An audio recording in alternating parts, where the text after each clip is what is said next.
Assalamu alaikum wa rahmatullahi ta'ala wa barakatuhu. Barkanmu da yau, barkanmu da sake saduwa a cikin tasha ta Abdul TV. A yau ma dai zan kawo muku yacce za ku ɗauko sabon fim wanda Algaita Dub Studio suka ɗora kamar yacce muka saba. Algaita Dub Studio sun saki sabon fim mai suna Tarihin Sayyidina Umar. Yanzu zan nuna muku yacce za ku yi ku same shi cikin sauƙi ba tare da kun sha wahala ba.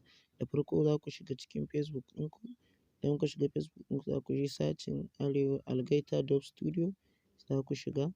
Idan kuka shiga to kun gani za ku zo nan ga shi ga fim ɗin nan, bari in ɗan muku playing ɗin shi ku gani.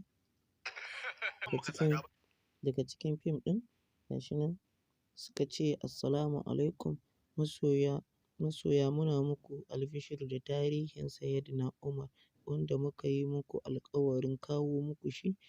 To nesa ta matso kusa, da yardar Ubangiji ranar Lahadi mai zuwa yau kenan gashi 23 ranar Lahadi mai zuwa 23 ga watan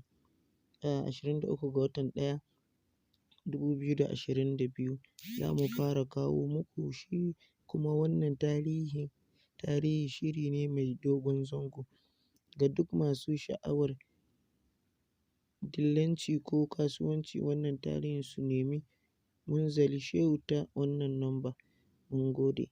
Ga namban nan kuma za ku iya samun shi wannan fassara gashi nan sun rubuta wannan fassara na nan tafi a cikin manhajar Algaita Dub Studio Extra, za ku iya samun ta a nan.